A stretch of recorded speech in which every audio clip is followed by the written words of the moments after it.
என்னடா நாளைக்கு சமைக்கிறது அப்படின்னு மைண்டில் ஓடிக்கிட்டே இருக்கும். டிஃபன் பாக்ஸுக்கும் கொடுக்கணும், அதுக்கு தனியாக குழம்பு வைக்கணும், ரசம் வைக்கணும், பொரியல் வைக்கணும். அப்பா அதுலேயே பெரிய சலிப்பாக வந்துடுங்க. அதுக்கு தாங்க ஈஸியாக எல்லா காயும் ஒன்றா போட்டு சாப்பாடை தாளித்து விடலான்னு சொல்லிட்டு வெஜிடபிள் புலாவை தாங்க செய்ய போகிறோம். எப்படின்னா குக்கர் சூடானதும் நெய்யும் எண்ணெயும் ஊற்றிட்டு பட்டை, லவங்கம், பெருஞ்சீரகம், ஏலக்காய், பச்சை மிளகா, பெரிய வெங்காயம், இஞ்சி பூண்டு விழுது இது எல்லாம் போட்டு நல்லா வணக்கிக்கிறோம்.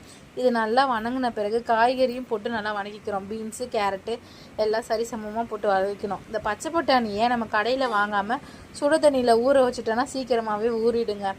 அதுக்கப்புறம் அந்த பச்சை பட்டாணி போட்டு நல்லா வணக்கிட்டு 1 டம்ளர் அரிசிக்கு 2 டம்ளர் தண்ணி வைக்கிறோம். தேங்காய் பால் ஊற்றுனா இன்னும் டேஸ்ட்டாகவும் இருக்கும், அது நல்ல ஹெல்த்தி. தண்ணி ஊற்றிட்டு தண்ணி கொதித்ததும் புதினா கொத்தமல்லி போட்டு அரிசி போட்டு குக்கர் போட்டு மூடி வச்சிடறோம். அவ்வளோதாங்க, வெஜிடபிள் புலாவ் ரெடி. பிள்ளைங்களும் சாப்பிடுவாங்க, நமக்கு வேலையும் மிச்சம், பாத்திரம் விளக்குற வேலையும் மிச்சம்.